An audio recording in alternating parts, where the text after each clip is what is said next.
Today I'm going to show you how to photograph a time-lapse sequence of clouds.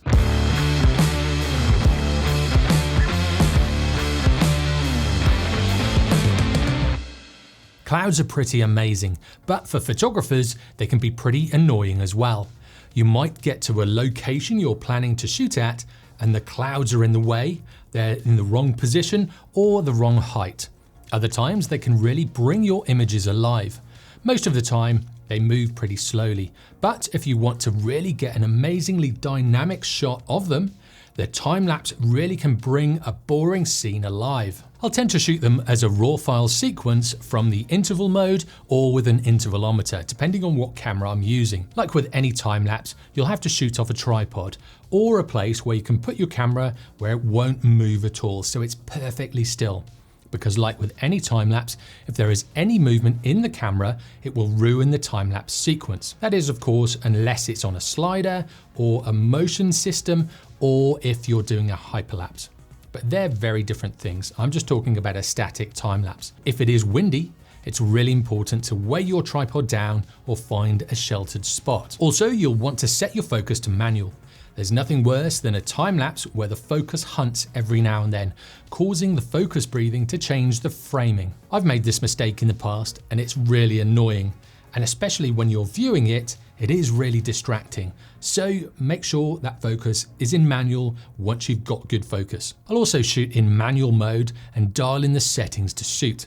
If it's a day time-lapse, I'll keep my aperture to about f8 or somewhere near the sweet spot of that lens, the ISO to 100, and then I'll dial in the shutter speed to suit. Now there are a few rules to follow when shooting time lapses when it comes to interval times and shutter speeds. One of them is the 180-degree rule, where your shutter speed is half the length of your frame rate. If you're not sure what this is, click on the eye in the corner or the link in the description.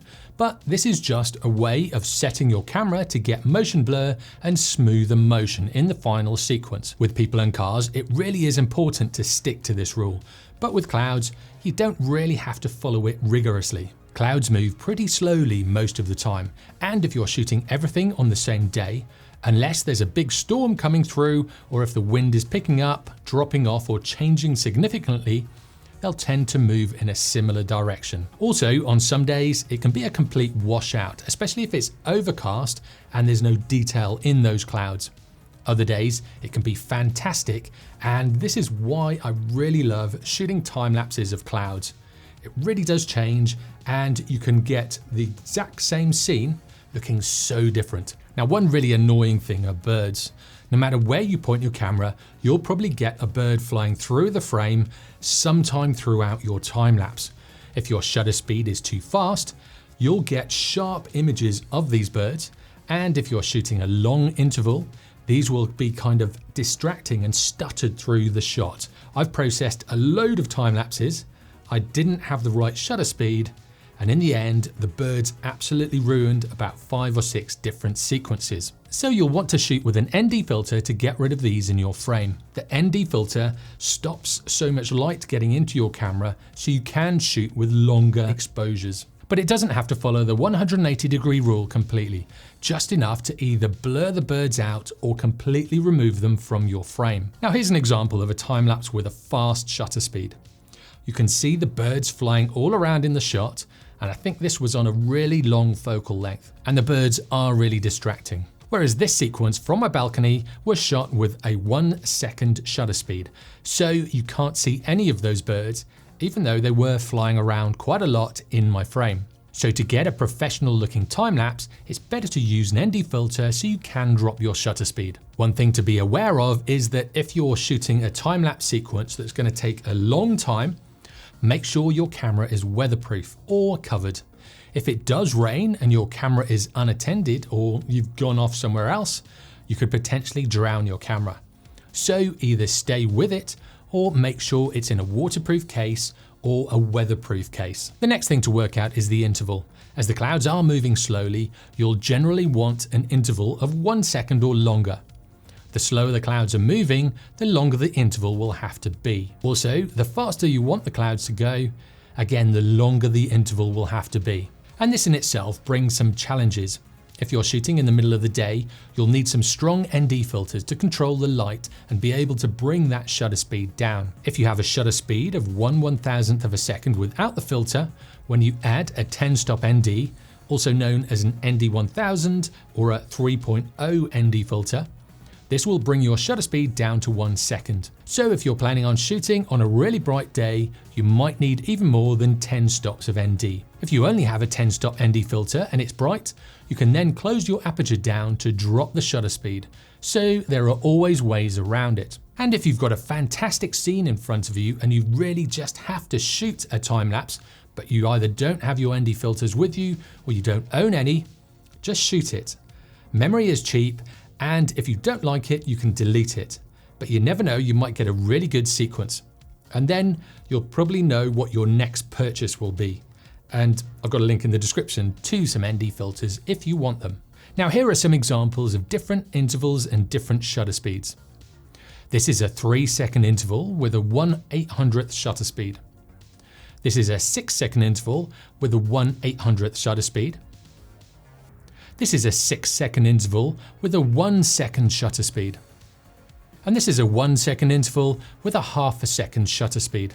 Then on another day with a pretty boring sky and a different wind direction, I shot a load of other sequences. Here's a 1 second interval with a 1/400th second shutter speed. Here's a 5-second interval with a 1/400th second shutter speed. And here's a 10-second interval with the same shutter speed. Now if I follow the 180-degree shutter rule, here's a 1 second interval with a 1/2 second shutter speed. Here's a 5-second interval with a 2.5 second shutter speed.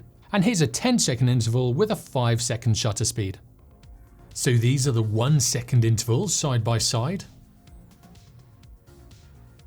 These are the 5-second intervals side by side.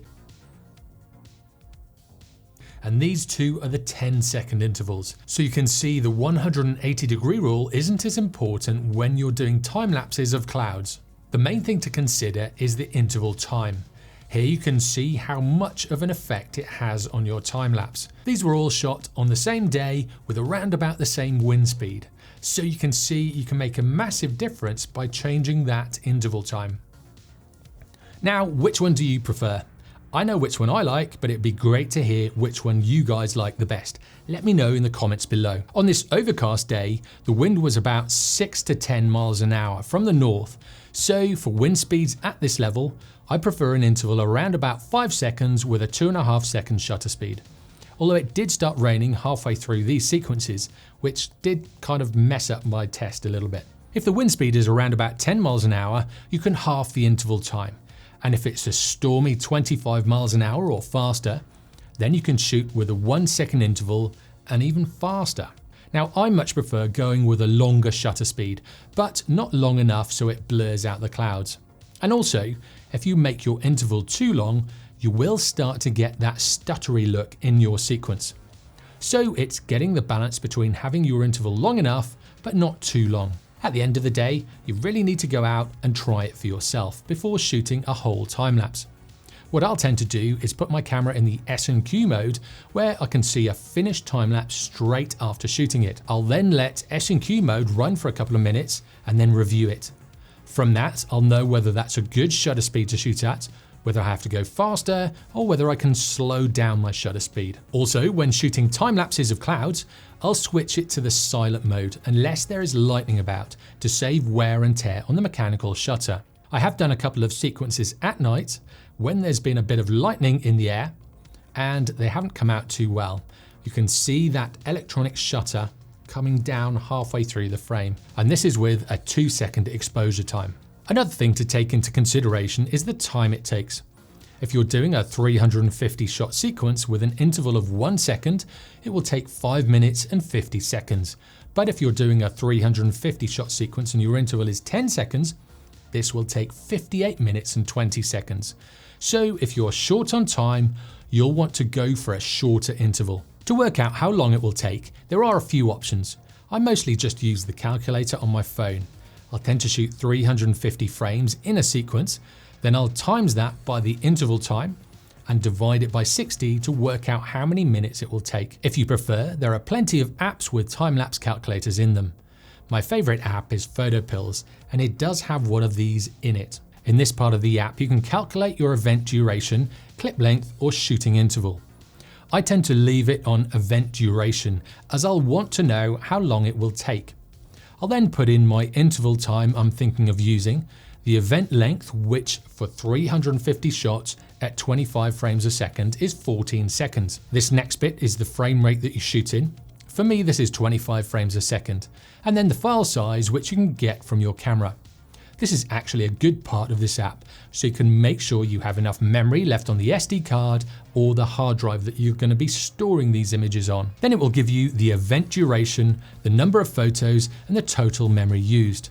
So with just 350 shots at 25 megabytes per shot, you'll be using up over 8.5 gigabytes of storage. No matter where I go, I'll always try to get a time lapse of clouds if they are interesting enough. It's a fun process and will get your brain working. So if you do get to a location and the light isn't quite what you wanted, try shooting a time lapse. You might be able to turn a drab looking landscape into a really dynamic, really nice looking time lapse. Have you tried time lapsing clouds? If so, let me know in the comments below. And if you haven't, but I've piqued your interest, let me know about that as well. It'll be great to hear your thoughts. Now, if you've already shot a time-lapse sequence and you want to know how to process it, click on this video next. And if you want to learn more about time-lapsing different things, I've got a bit of a series and a bit of a playlist. So click on this video down here. And if you haven't already, be sure to subscribe for weekly tutorials in photography and videography. I'll see you next time.